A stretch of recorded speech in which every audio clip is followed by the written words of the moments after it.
Hello बच्चों, आज की वीडियो में हम राम लक्ष्मण परशुराम संवाद के क्वेश्चन आंसर्स पढ़ेंगे।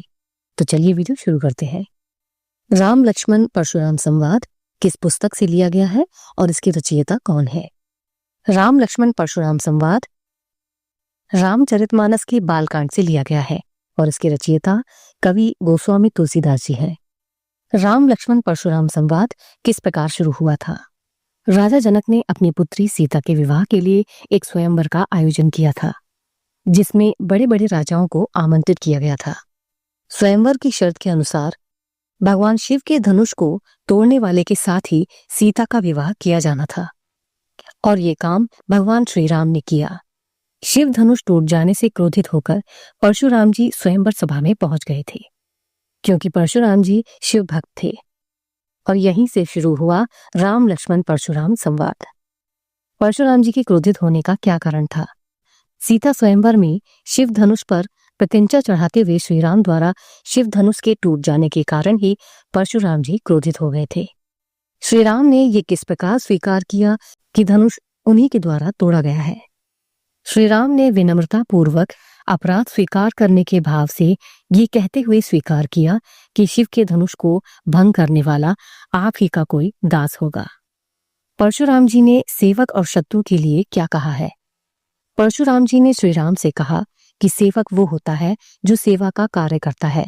शत्रु के समान कार्य करने वाले के साथ लड़ाई ही करनी चाहिए, और जिसने ये शिव धनुष तोड़ने का अपराध किया है वह उनका सेवक नहीं बल्कि शत्रु है।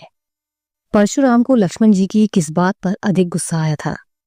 लक्ष्मण ने शिव धनुष को धनुही यानी कमजोर और पुराना कहा था।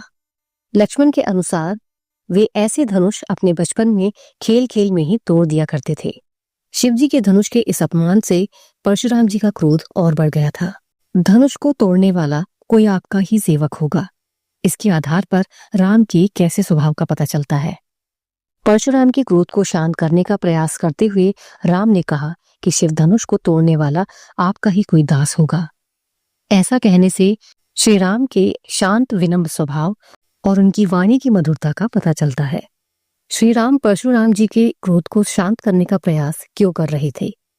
परशुराम जी के क्रोध को देखकर राम उन्हें शांत करने का प्रयास कर रहे थे, क्योंकि उनमें ऋषि मुनियों के प्रति अपार श्रद्धा और मर्यादाशीलता थी। परशुराम जी किस कुल के थे और उन्हें किन किन नामों से पुकारा गया है?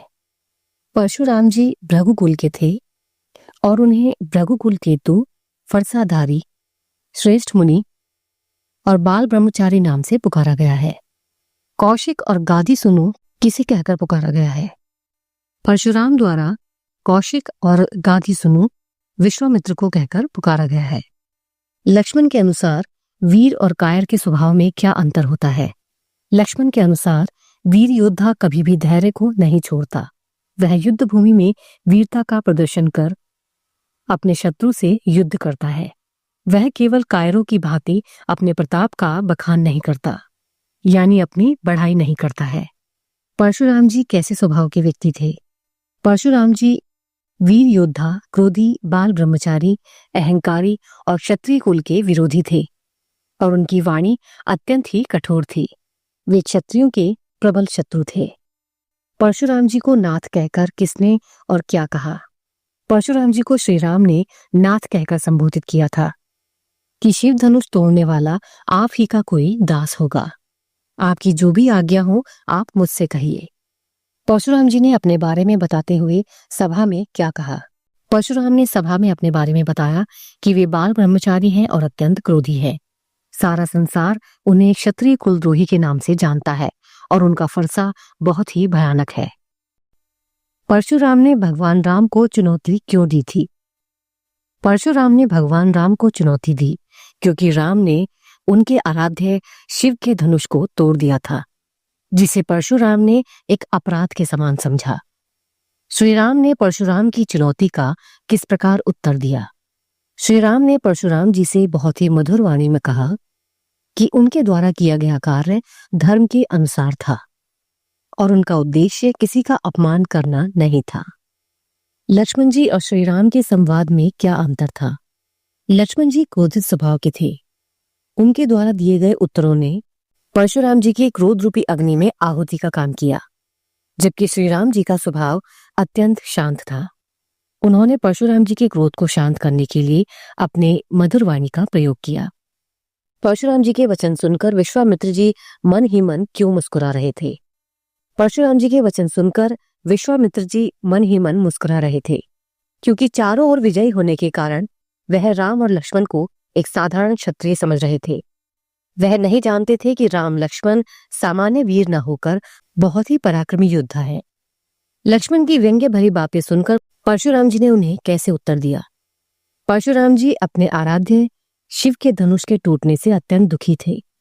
लक्ष्मण की व्यंग्य भरी बातें सुनकर क्रोधित होकर उन्होंने कहा कि यह मूर्ख बालक मृत्यु के वश में होकर बोल रहा है और इसका अंत अब निकट है। परशुराम जी ने लक्ष्मण को अपना परिचय किस प्रकार दिया? परशुराम ने लक्ष्मण को अपना परिचय अत्यंत क्रोधी स्वभाव के रूप में दिया और कहा कि वह पूरे विश्व में क्षत्रिय कुल के घोर शत्रु के रूप में प्रसिद्ध है। वह बाल ब्रह्मचारी हैं और उन्होंने कई बार अपनी भुजाओं के बल से पृथ्वी को राजाओं से रहित करके उसे ब्राह्मणों को दान में दिया है। उन्होंने अपने फरसे से अपने शत्रु सहस्त्रबाहु की भुजाओं को भी काटा है। शिव धनुष तोड़े जाने पर परशुराम के क्रोध को शांत करने के लिए श्री राम ने क्या कहा? श्री राम जी के द्वारा शिव धनुष तोड़े जाने पर जब परशुराम जी क्रोधित हो गए थे, तब उनके क्रोध को देखकर जनक के दरबार में सभी लोग भयभीत हो गए थे। तब श्री राम ने कहा, हे मुनिवर, भगवान शिव के धनुष को तोड़ने वाला आप ही का कोई दास या सेवक होगा। भगवान श्री राम के वचनों से अंत में परशुराम जी किस प्रकार शांत हुए? श्री राम के मधुर वचनों को सुनकर परशुराम जी शांत हो गए थे, क्योंकि वह समझ गए थे कि भगवान राम विष्णु के अवतार हैं और उनके कार्य ईश्वर की इच्छा अनुसार होते हैं। लक्ष्मण ने वीर योद्धा की क्या क्या विशेषताएं बताई हैं? लक्ष्मण के अनुसार वीर पुरुष अपनी महानता का गुणगान नहीं करते। वह युद्ध भूमि में शूर वीरों की तरह युद्ध करते हैं। खुद के द्वारा किए गए कार्यों पर कभी भी अभिमान नहीं करते और ना ही किसी के लिए गलत शब्दों का प्रयोग करते हैं। वह अन्याय के विरुद्ध हमेशा खड़े रहते हैं। वीर योद्धा शांत, विनम्र और साहसी हृदय के होते हैं। परशुराम की क्रोध करने पर लक्ष्मण ने धनुष के टूट जाने के लिए कौन से तर्क दिए? लक्ष्मण ने कहा कि यह धनुष पुराना और कमजोर रहा होगा। तभी श्रीराम के केवल छूते ही खुद ब खुद टूट गया। लक्ष्मण ने परशुराम जी से किस प्रकार क्षमा याचना की और क्यों? लक्ष्मण ने कहा कि उनके कुल में देवता, ब्राह्मण, भगवान के भक्त और गाय, इन पर वीरता नहीं दिखाई जाती, क्योंकि इन्हें मानने से पाप लगता है और इनसे हारने से अपयश फैलता है। अतः मैंने आपसे कुछ अनुचित कहा हो तो धैर्य धारण करके मुझे क्षमा करना।